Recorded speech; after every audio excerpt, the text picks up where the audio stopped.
Picture this. It's 2026. You've packed like a pro, you breeze through check-in, and you're just about to hit the gate. But then you hear those 6 dreaded words. "I'm sorry, that bag isn't flying." The carry-on you've trusted for years is suddenly against the rules. The biggest travel shakeup in a decade is here, and airlines are enforcing strict new carry-on regulations that are catching thousands of people completely off guard. Before you get slapped with a massive fee or denied boarding, we're going to break down exactly what's changing and how you can beat the system. That nightmare scenario isn't just a bad dream. It's the new reality at airports nationwide. For 2026, the TSA and major airlines have rolled out a wave of updates aimed at boosting safety and speeding up security lines. But for the average traveler, it's just a massive headache. Airlines claim these changes prevent delays, but anyone who's had their bag turned away at the gate knows that's not how it feels. And these aren't just tiny tweaks. We're talking about huge changes to how you pack, what you can bring, and even how you prove you are who you say you are. The airlines are profiting from the confusion with last-minute fees, but because you're watching this, you're about to be the smartest person in the security line. We've dug through the official TSA guidelines and the airline fine print to give you the ultimate guide to the new carry-on rules for 2026. Let's get into it. Let's kick things off with the #1 mistake tripping everyone up, the carry-on crackdown. For years, that reliable 22 by 14 by 9-inch roller bag was the gold standard, and the rules around it were, let's say, flexible. Well, those days are over.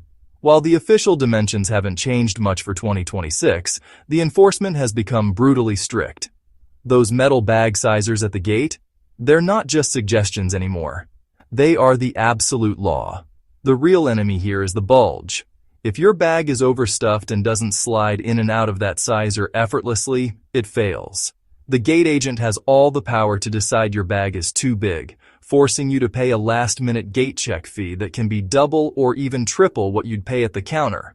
But the bigger shock for many is the new, strictly enforced weight limits. A growing number of airlines, especially international carriers, now have a carry-on weight limit between 8 and 10 kilograms.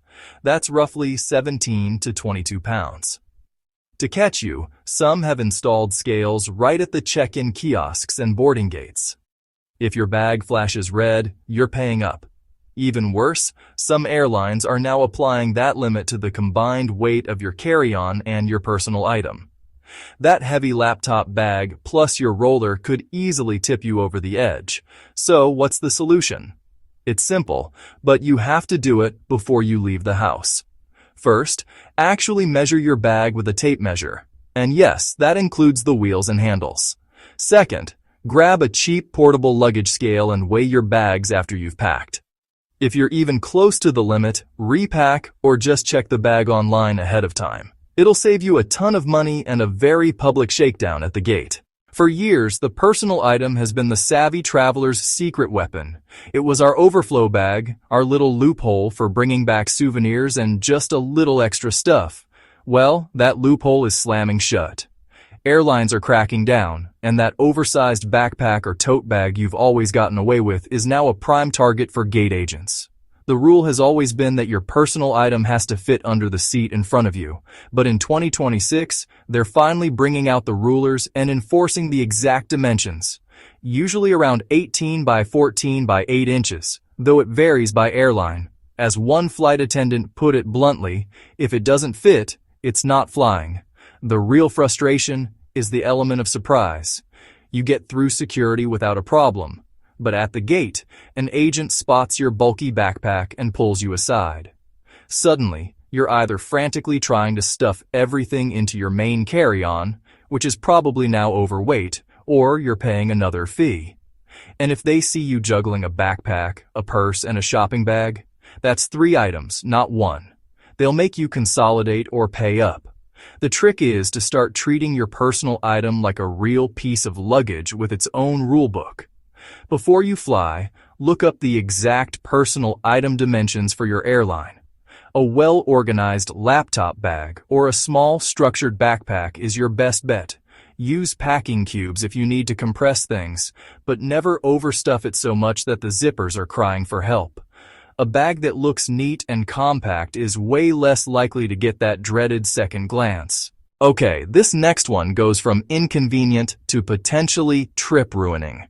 Smart luggage. Those bags with built-in chargers and GPS trackers are facing a huge crackdown. Because of the serious fire risk from lithium-ion batteries in the cargo hold, the new rule is black and white. Any smart luggage with a non-removable lithium-ion battery is banned from flying. Full stop.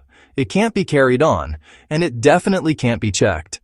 Imagine getting to the check-in counter with your $300 smart bag, only to be told it can't get on the plane.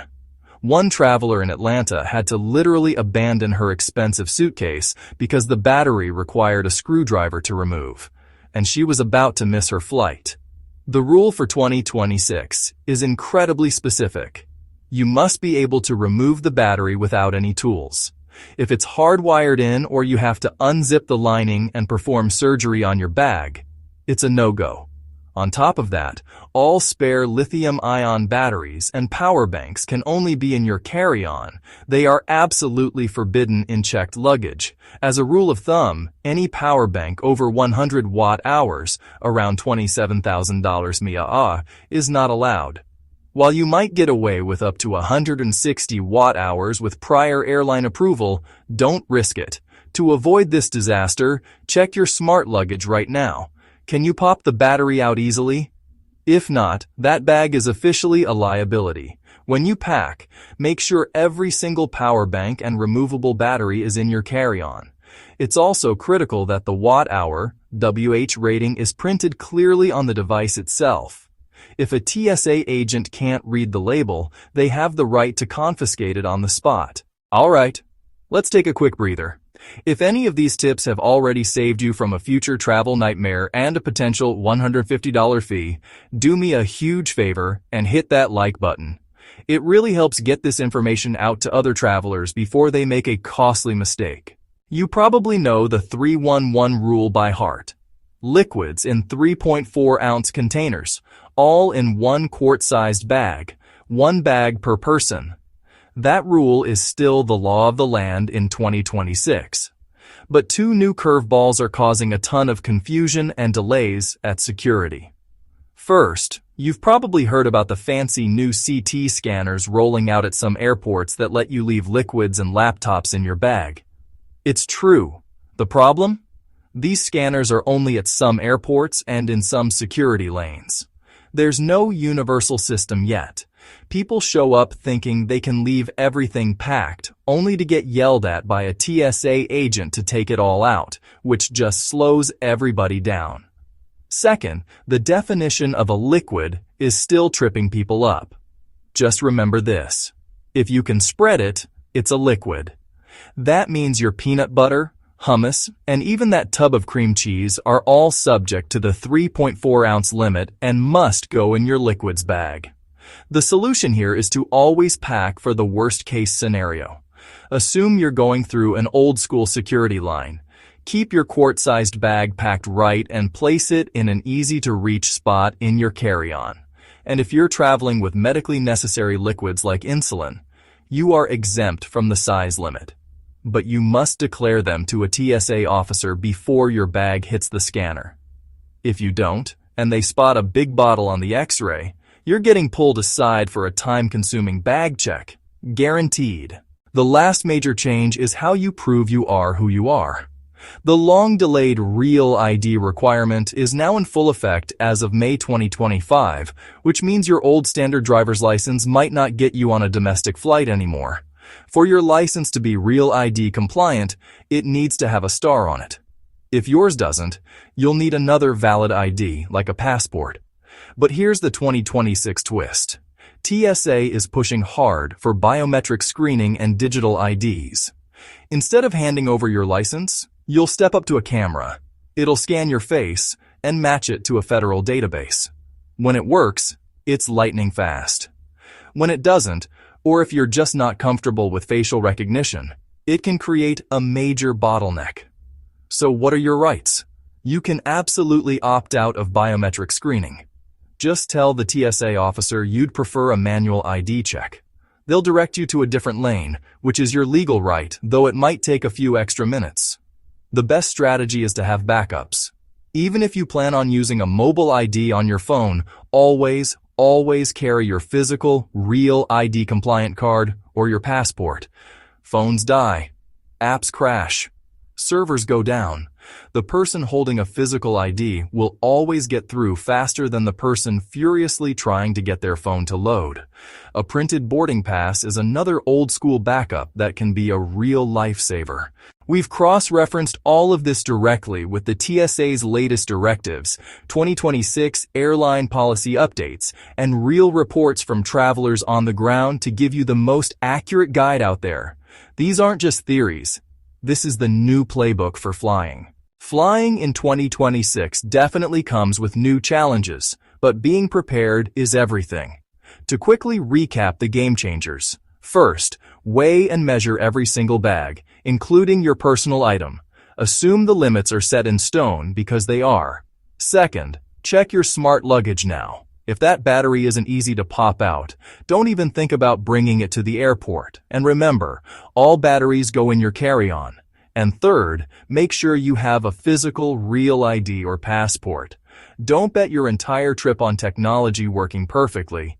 Following these new rules will do more than just save you from surprise fees. It'll make your whole travel day smoother and way less stressful. The era of overstuffing your bag and just hoping for the best is officially over. Smart, prepared travel is the new standard.